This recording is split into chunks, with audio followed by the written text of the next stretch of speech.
Hello. Hello again. Welcome back from our break. I'm Sean, and it's my pleasure in this moment to introduce you to our next two presenters from the Rich Earth Institute. Please give a rousing, warm your hands up, warm your body up, round of applause to Tatiana and Arthur. I am Tatiana Schreiber. I am the Social Research Director at Rich Earth Institute. And with this presentation, we wanted to introduce folks to the basics of using urine as a fertilizer, share some of our on-farm research that we've been doing at Rich Earth over the past 12 years or so, and describe our recently produced farmer guide to fertilizing with urine. Which we hope can support those who want to begin exploring this method of fertilization. So we'll be summarizing some key points from the guide and including experiences with different crops on those research projects and application methods. And also just to mention that all the research projects we'll be talking about, we have links to our reports of those projects on the website, so you can go to those later. So this just shows we previously had produced two other resources. On the left is our guide to starting a community scale urine diversion program, which helps communities replicate our own urine nutrient reclamation project. And on the right is our Urine My Garden guide for gardeners for home use. So this new guide, which was funded by the USDA Sustainable Agriculture Research and Education Program, or SARE, is geared to farmers who might be growing crops on a larger scale.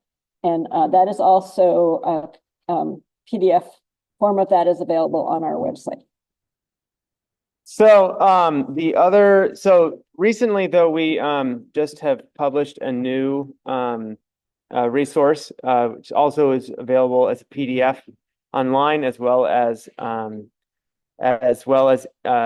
in print. And this is more geared for farmers, so less so kind of just home use gardeners, but more thinking about using urine at a bigger scale. So yeah, we talk about regulation, safety, characteristics of urine fertilizer, application methods, some of our own experiences using urine on different crops, and then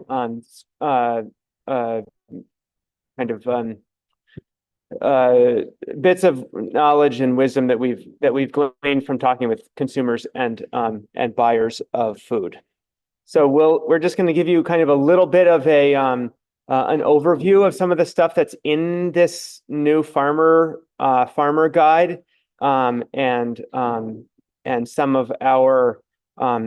some of our experiences with our own kind of on-farm research over the last decade or so. This is both to kind of give you all some context of our own work, as well as introduce the topic of using urine in agriculture, which the next we're going to have a number of panels about this afternoon. So this just kind of gives a breakdown of what nutrients are in urine. Obviously, as we've kind of talked about largely today, it's largely a nitrogen fertilizer, almost 5 pounds of nitrogen per 100 gallons, which is obviously not a lot compared to a lot of other farm products, but is quite a lot compared to wastewater as a whole. Okay, and so the guide just, again, this is what's in the guide. It just gives you a sense of some safety issues. So as it explains, basically, as most of you know, when we flush our pee, the drug compounds or pharmaceuticals that we take can make their way downstream with negative ecological effects, and that migrate up the food chain. And when we reclaim our urine as a fertilizer, those compounds are given a chance to be broken down in the soil and they do accumulate in crop tissues, as we know, but only at very, very low levels. So the next slide. Basically, I'm just going to briefly say what we found with our research that was done with the University of Michigan. We tested 20 different pharmaceuticals and 2 metabolites. And in the final year, we also added 3 natural hormones, estrone, estradiol, and estriol, and 1 synthetic hormone for a total of 26 compounds.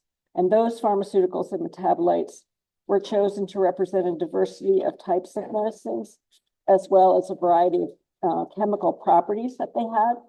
And what we found was that the amounts and concentrations used, well, the amounts and concentrations that were used for those studies were based on the highest levels that have been found in a community wastewater system. So our research found that while there are some pharmaceuticals detectable in the crop tissue, the levels were very small in the nanogram per gram range. So as we usually communicate to the public, a person would need to eat a pound of urine fertilized lettuce every day for 2,000 years to ingest a single dose of acetaminophen. So, and we're currently conducting, and we'll talk about this more a little later, but long-term impacts on soil health, which we don't really know that much in terms of impact on microbial communities. So that's part of our current studies. All right. So one of the things that we get a lot of kind of questions about from farmers when we're talking about this, and also talking to folks who regulate the application of soil amendments on farms these days, is about PFAS. We learned a little bit about this yesterday. Per and polyfluoral alkyl substances that are found in a variety of goods that are manufactured today. We have, as Wasted has done, we've done now a couple of years of testing as part of our permit, and we have not found detectable levels of any of the regulated PFAS chemicals. We have also found one kind of short chain PFAS compound in a quite small concentration, but that's the only one we found. And so I don't know, we are not resting on our laurels with that, but we are feeling like that's actually a decently positive result at the moment. The other thing that often comes up is about regulations. A lot of farmers in the US who are USDA organic certified want to know whether they can use urine on their farms. So under the National Organic Program, it's kind of a gray area. Urine isn't really, it's not explicitly allowed. It's also not really prohibited, but there is language about sewage sludge being explicitly prohibited. So at least our experience in Vermont was that the Vermont organic certifier was not comfortable allowing the use of urine on organic farms without kind of the national organic program putting their their input into that. And so anyway, it's a little bit of a gray area at the moment. A lot of the farmers that we work with tend to be farmers who are not organic certified, but are often kind of following many organic practices. But we also work with folks who are conventional farmers and otherwise are using conventional fertilizers when they're not working with us. The other thing that's kind of an interesting piece of the agricultural regulatory landscape in the United States, anyway, is the Food Safety Modernization Act, which is a law, and part of that is the Produce Safety Rule, which explicitly prohibits the use of human waste-derived fertilizers in a number of contexts, including it's largely like farms that are above a certain size, or that or on crops that are for produce that is generally eaten raw. So there's like a whole list of those crops. However, biosolids treated to the 503 rules or quote equivalent regulatory requirements are exempt from these prohibitions. So again, in Vermont, our experience has been that with our treatment process, we are deemed to be equivalent regulatory requirements, even though they don't really consider us biosolids. So we in Vermont, we are not uh, prohibited from using them on using it on those in those contexts where otherwise human waste fertilizers would be prohibited. Okay, so we're now going to do a quick kind of look at some of Rich Earth's agricultural research over the years. This is a photo of our main applicator that we use for fertilizing hay land, which has kind of been our big staple crop over the years. So it's pulled by the tractor. It has it's what we call band application. So it's just going forward. It's drip streams of liquid are coming out all these holes. We've actually just recently updated it, and you'll get to see that tomorrow at the or I get today at the open house. Right, that's today, not tomorrow. I apologize to those of you who are on Zoom. You won't get to see that in person, but that's okay. You can come at some point. So going back to the beginning, we originally started by doing hay yield trials. I'm not going to dwell on this too much, but basically we found that it was not statistically different than using synthetic fertilizer. You can see these green and yellow bands in the field. These were kind of our research test strips. The green part right there is where it was fertilized, and then the yellower bands are where it was not fertilized. So the next study that we looked at was co-composting urine with other organic matter. And that was in order to, well, co-composting urine with leaves. We found that was very effective in retaining nitrogen. I wasn't at Rich Earth at that time, but it was found that co-composting urine with dry leaves was care had to be taken not to add too much urine, but if the leaves were damp to begin with, urine can be added up to the holding capacity of the leaves.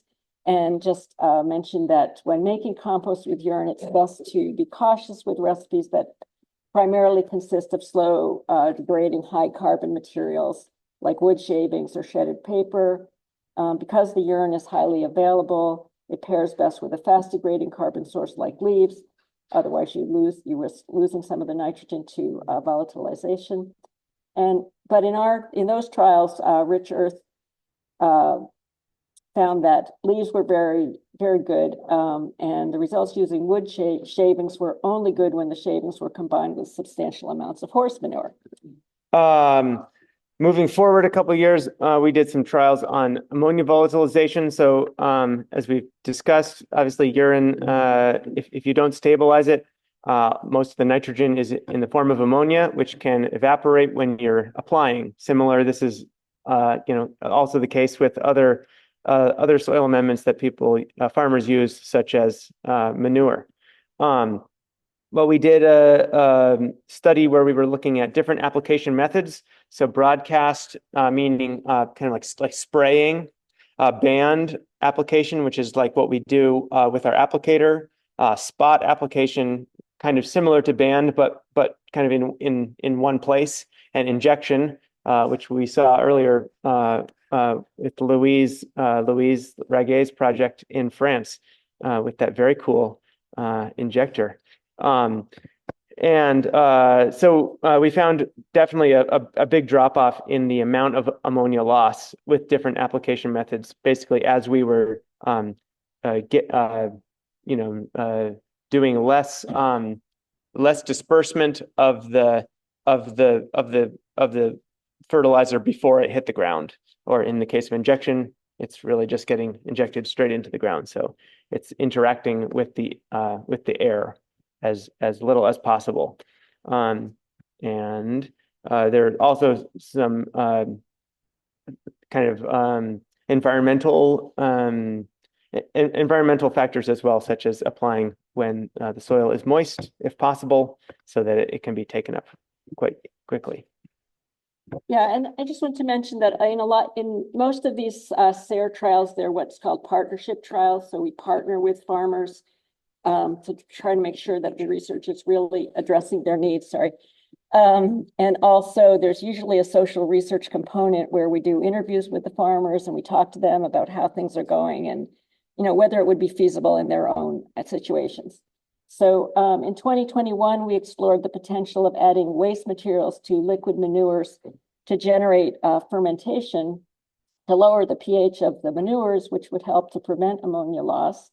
So we conducted a lab experiment to investigate, this is called bioacidification of manure slurry and also digestate from anaerobic digestion and from urine. And these three substrates were tested by adding whey, which is pictured on the screen, acid whey and a sweet whey. And we use whey because it's a carbon-rich waste material that can be sourced locally from the dairy industry. And we tested these whey additions at different proportions and at different temperatures. And what we found was that once the samples had acidified, we measured the ammonia escaping and found that more ammonia was retained in samples with greater quantities of whey added. For example, when whey was added to urine in a 1-to-1 ratio, all the ammonia was retained. However, adding that much whey could be difficult and practically speaking, but it was determined that smaller whey additions at 6% and 12% still retain 30 to 60% more nitrogen than the controls. Right, I think we should. Yeah, we got to move on. Okay, try to go faster. Yeah. Okay. So then we moved on to another farm partnership where we were exploring urine on different crops. So we did it with flowers, figs in high tunnels, which is on the right there. And we also did hemp and sweet corn. And this one had a big component of social research. And so, for example, this is our partner, John Jennison, and he said, we asked them what they would like to do differently, what they would think about next. Well, this was actually not John who said this, was a different farmer partner, Hannah, who was the cut flowers, but she said, one of the things for me is to look at things that may be defined or understood from a dominant standpoint as waste and think about how we can reclaim them. This was something she said in terms of how she would talk about this with her customers. All right, so part of this was a trial we did with a hemp farmer using drip fertigation. He was already using a liquid fertilizer to with his irrigation water to fertigate his plants, and we did that with urine for part of his field as well, in replacement of the other liquid fertilizer. A quick video that shows also our application with sweet corn with John, who you just saw. It's a silent film, but here we go with the tractor. You can see, so we have he's cultivating, and the pea is coming down, and then it's getting hilled from the cultivator, so it's getting buried right in the row. Okay, so then last year, or the year 2023, we did a project with perennial nursery crops, chestnut seedlings at a wholesale tree nursery. And our farmer partners there were Jesse Markson and Eric Cornell down at Yellowbud in Massachusetts. And again, talking to farmers about their experiences. I guess we have a video in this too. You just keep talking. But, okay.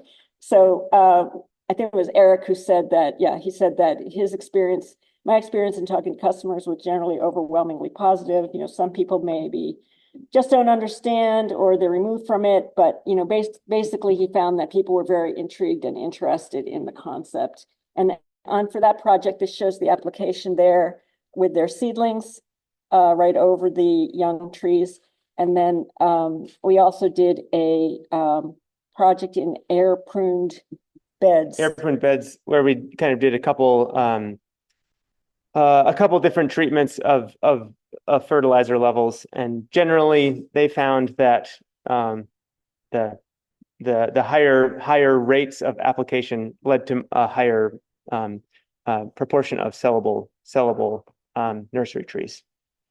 So finally, And yeah, this is Our current research. our current research, our most recent project. We're comparing a number of different amendments, including biochar made from biosolids. This is Gretchen, who's back there fertilizing the large cornfield. So we're doing a whole bunch of different amendments, comparing biochar made from biosolids, biochar made from biomass, other types of biomass, urine charged biochar, and compost. And we're looking at corn yield and soil health. So this is really looking at the long-term effects of soil health. And just, this is our first 5-year project. So we have an opportunity to look at those things over time. And it includes, as I mentioned before, microbial health. And we have you can go to the next slide, I think. That shows all the different things we're comparing. And this project was funded by 2 different funders, which is very helpful. And we have study sites both here in Vermont and in Long Island. Oh, sorry. And also we'll be doing social research as a component of this to understand farmer perceptions about the use of biochar made from biosolids and determine what further research or best practices is needed to help farmers adopt this, or whether it's appropriate to adopt that or not. And again, this is a partnership between Rich Earth, Cornell University, Cornell Extension, and the University of Michigan. And that's it. But we have feedback surveys, 3 of them that are available. One is for the farm guide to find out how useful that is to farmers. One is for our home garden community science survey, which is an opportunity for people to report to us on their own projects, how they're working, and just anecdotal reports. And then the pea cycling interest survey is for communities who want to tell us if they're interested in learning more about how to set up their own projects. Thanks a bunch. And yeah, excited to hear more about farm projects that other people have been working on in other parts of the world. Thank you so much.